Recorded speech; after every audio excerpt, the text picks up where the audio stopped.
The Revenue Act of 1767, second of 5 of the Townshend Acts, June 29, 1767, an act for granting certain duties in the British colonies and plantations in America, for allowing a drawback of the duties of customs upon the exportation, from this kingdom, of coffee and cocoa nuts of the produce of the said colonies or plantations, for discontinuing the drawbacks payable on China earthenware exported to America, and for more effectually preventing the clandestine running of goods in the colonies and plantations.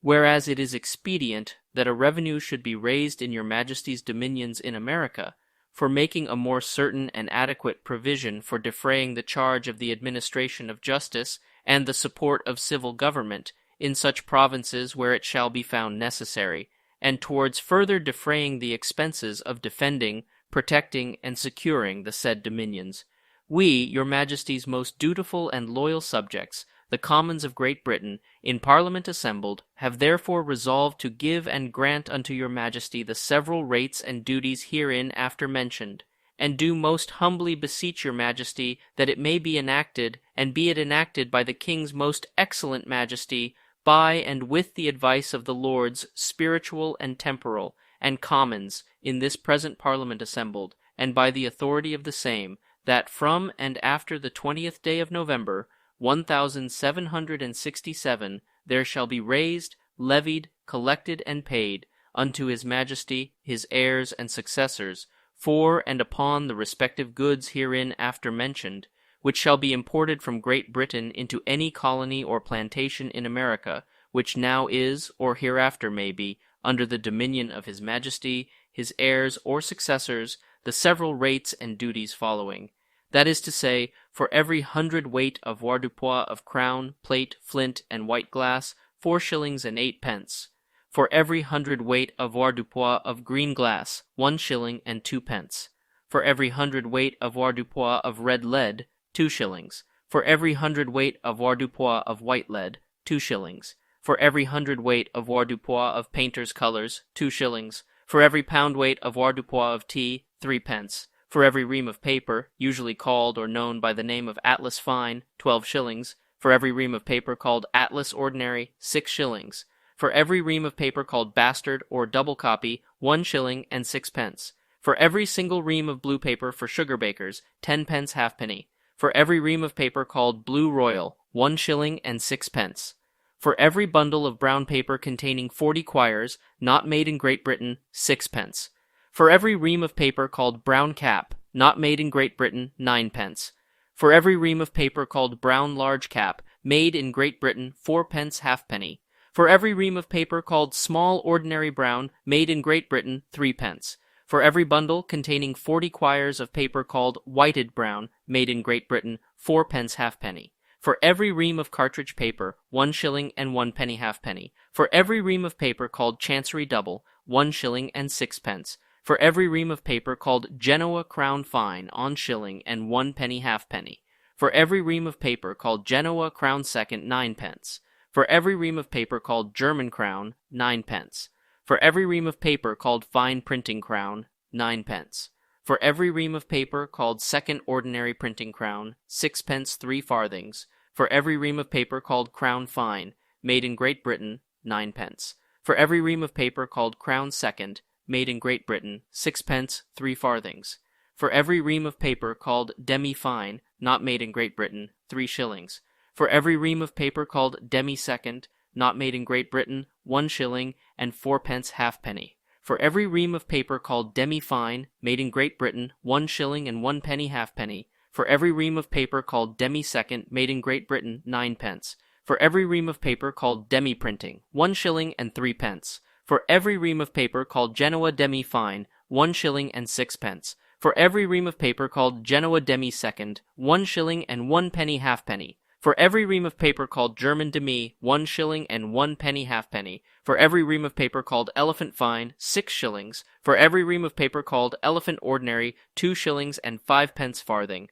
For every ream of paper called Genoa Fool's Cap Fine, 1 shilling and 1 penny halfpenny. For every ream of paper called Genoa Fool's Cap Second, 9 pence. For every ream of paper called German Fool's Cap, 9 pence. For every ream of paper called fine printing fool's cap, 9d. For every ream of paper called second ordinary printing fool's cap, 6d 3 farthings. For every ream of any other paper called fool's cap fine, not made in Great Britain, 1 shilling and 10d halfpenny. For every ream of any other paper called fool's cap fine second, not made in Great Britain, 1 shilling and 6d. For every ream of paper fool's cap fine, made in Great Britain, 9d. For every ream of paper called fool's cap second, made in Great Britain, 6d 3 farthings. For every ream of paper called imperial fine, 12 shillings. For every ream of paper called second writing imperial, 8 shillings and 3d. For every ream of paper called German Lombard, 9d.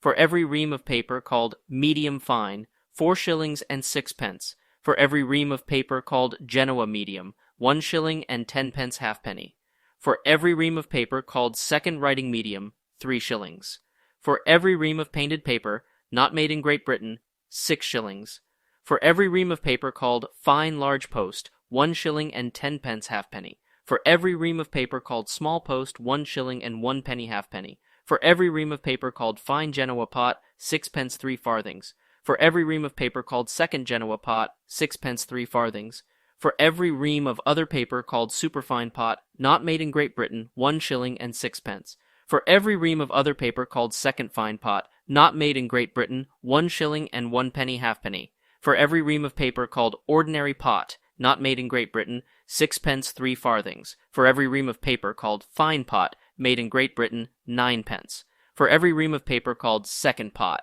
made in Great Britain, 4d halfpenny. For every ream of paper called super royal fine, 9 shillings. For every ream of paper called royal fine, 6 shillings. For every ream of paper called fine Holland royal, 2 shillings and 5d farthing. For every ream of paper called fine Holland second, 1 shilling and 6d. For every ream of paper called second fine Holland royal, 1 shilling and 6d. For every ream of paper called ordinary royal, 9d. For every ream of paper called Genoa royal, 2 shillings and 5d farthing. For every ream of paper called second writing royal, 4 shillings and 1 penny halfpenny. For every ream of paper called second writing super royal, 6 shillings. For every hundredweight avoirdupois of pasteboards, millboards, and scaleboards, not made in Great Britain, 3 shillings and 9d. For every hundredweight avoirdupois of pasteboards, millboards, and scaleboards made in Great Britain, 2 shillings and 3d. And for and upon all paper which shall be printed, painted, or stained in Great Britain, to serve for hangings or other uses, 3 farthings for every yard square, over and above the duties payable for such paper by this Act, if the same had not been printed, painted, or stained, and after those rates respectively for any greater or less quantity. Second, and it is hereby further enacted by the authority aforesaid, that all other paper, not being particularly rated and charged in this Act, shall pay the several and respective duties that are charged by this Act upon such paper as is nearest above in size and goodness to such unrated paper. Third, and be it declared and enacted by the authority aforesaid, that a ream of paper chargeable by this Act shall be understood to consist of 20 quires, and each quire of 24 sheets. Fourth, and it is hereby further enacted by the authority aforesaid, that the said rates and duties charged by this Act upon goods imported into any British American colony or plantation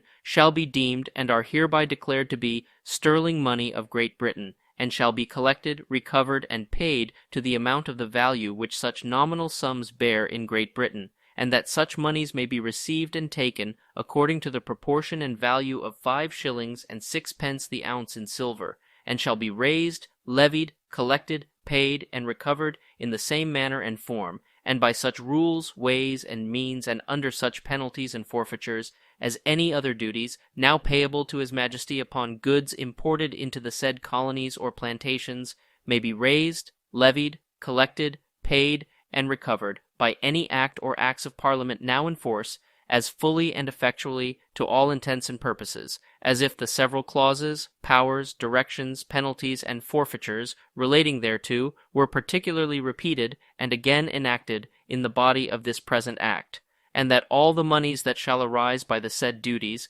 except the necessary charges of raising, collecting, levying, recovering, answering, paying, and accounting for the same, shall be applied, in the first place, in such manner as is herein after mentioned, in making a more certain and adequate provision for the charge of the administration of justice and the support of civil government in such of the said colonies and plantations where it shall be found necessary, and that the residue of such duties shall be paid into the receipt of His Majesty's exchequer, and shall be entered separate and apart from all other moneys paid or payable to His Majesty, his heirs, or successors, and shall be there reserved to be from time to time disposed of by Parliament towards defraying the necessary expenses of defending, protecting, and securing the British colonies and plantations in America. Fifth, and be it further enacted by the authority aforesaid, that His Majesty and his successors shall be, and are hereby, empowered from time to time, by any warrant or warrants under his or their royal sign manual or sign manuals, countersigned by the High Treasurer, or any 3 or more of the Commissioners of the Treasury for the time being, to cause such moneys to be applied, out of the produce of the duties granted by this Act, as His Majesty or his successors shall think proper or necessary, for defraying the charges of the administration of justice, and the support of the civil government within all or any of the said colonies or plantations. Sixth, and whereas the allowing a drawback of all the duties of customs upon the exportation from this kingdom of coffee and cocoa nuts, the growth of the British dominions in America, may be a means of encouraging the growth of coffee and cocoa in the said dominions, be it therefore enacted by the authority aforesaid, that from and after the said 20th day of November, 1767, upon the exportation of any coffee or cocoa nuts, of the growth or produce of any British colony or plantation in America, from this kingdom as merchandise, the whole duties of customs, payable upon the importation of such coffee or cocoa nuts, shall be drawn back and repaid, in such manner, and under such rules, regulations, penalties, and forfeitures, as any drawback or allowance, payable out of the duties of customs upon the exportation of such coffee or cocoa nuts, was, could, or might be paid before the passing of this Act, any law, custom, or usage to the contrary notwithstanding. Seventh, and it is hereby further enacted by the authority aforesaid, that no drawback shall be allowed for any China earthenware sold, after the passing of this Act, at the sale of the United Company of Merchants of England, trading to the East Indies, which shall be entered for exportation from Great Britain to any part of America, any law, custom, or usage to the contrary notwithstanding. Eighth, and it is hereby further enacted by the authority aforesaid, that if any China earthenware sold after the passing of this Act at the sale of the said United Company shall be entered for exportation to any part of America as China earthenware that had been sold at the sale of the said company before that time, or if any China earthenware shall be entered for exportation to any parts beyond the seas other than to some part of America, in order to obtain any drawback thereon, and the said China earthenware shall nevertheless be carried to any part of America, and landed there contrary to the true intent and meaning of this Act, that then, in each and every such case, the drawback shall be forfeited, and the merchant or other person making such entry, and the master or person taking the charge of the ship or vessel on board, which the said goods shall be loaden for exportation, shall forfeit double the amount of the drawback paid, or to be paid for the same, and also treble the value of the said goods, one moiety to and for the use of His Majesty, his heirs, and successors, and the other moiety to such officer of the customs as shall sue for the same, to be prosecuted, sued for, and recovered in such manner and form, and by the same rules and regulations, as other penalties inflicted for offenses against any laws relating to the customs may be prosecuted, sued for, and recovered by any act or acts of Parliament now in force. Ninth,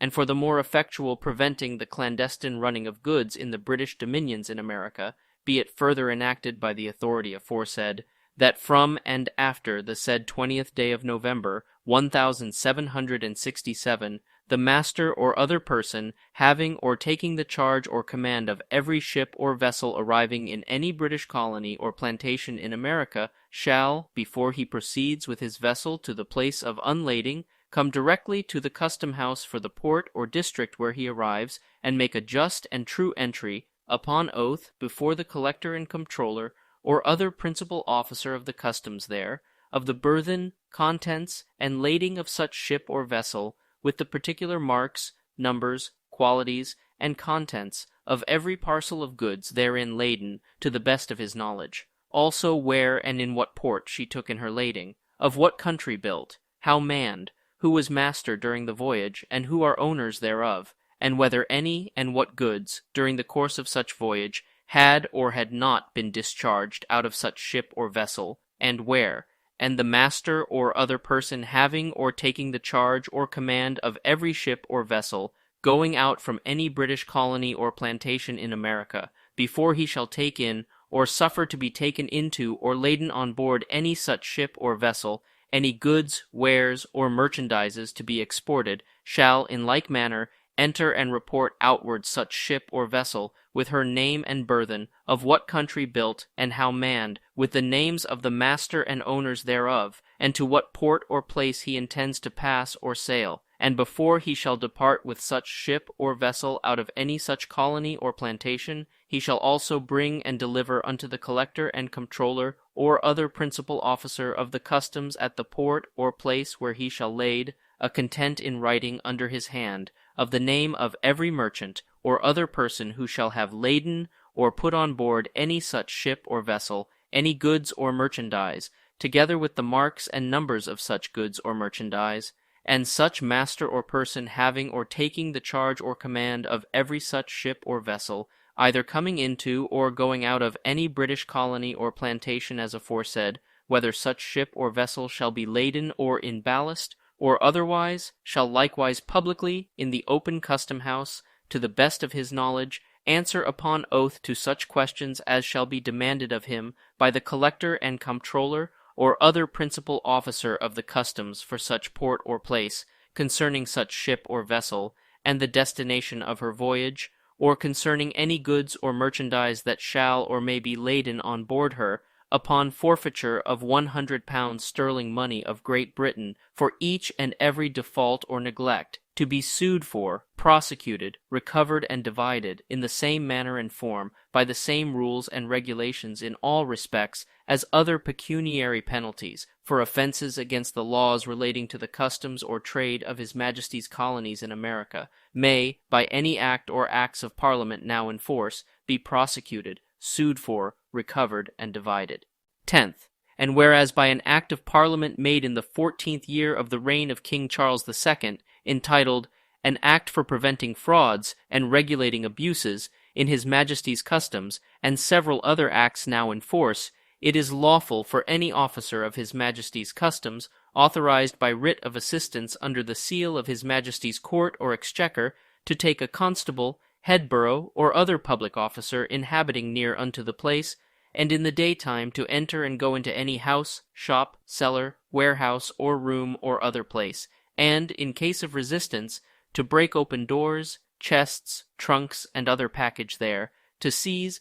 and from thence to bring, any kinds of goods or merchandise whatsoever prohibited or uncustomed, and to put and secure the same in His Majesty's storehouse next to the place where such seizure shall be made. And whereas by an act made in the 7th and 8th years of the reign of King William III, entitled An Act for Preventing Frauds and Regulating Abuses in the Plantation Trade, it is, amongst other things, enacted that the officers for collecting and managing His Majesty's revenue, and inspecting the plantation trade in America, shall have the same powers and authorities to enter houses or warehouses, to search for and seize goods prohibited to be imported or exported into or out of any of the said plantations, or for which any duties are payable, or ought to have been paid, and that the like assistance shall be given to the said officers in the execution of their office, as by the said recited act of the 14th year of King Charles II is provided for the officers in England, but no authority being expressly given by the said act,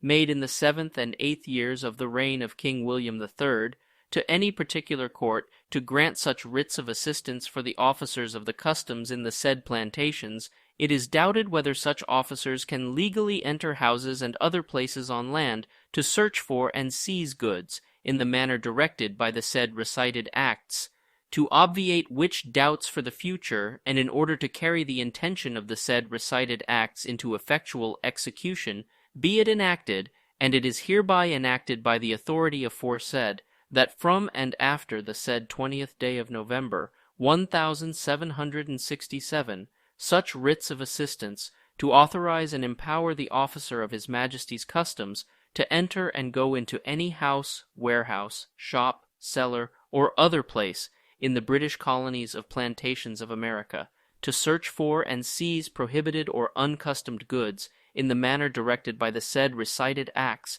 shall and may be granted by the said superior or supreme courts of justice having jurisdiction within such colony or plantation respectively.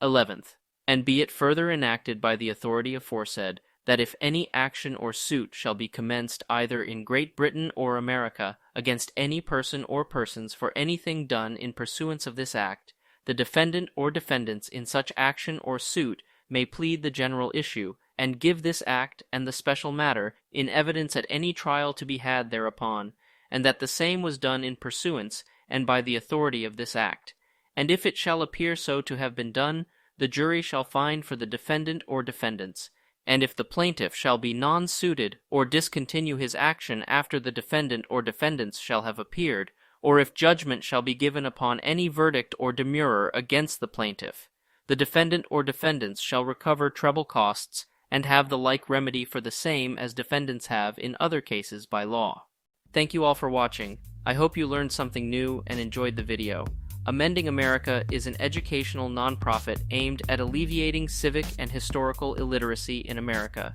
You can support us via Patreon or GoFundMe, and we have a website where you can access our educational resources. The link is in the description below. Thank you again for watching, and I will see you in the next video.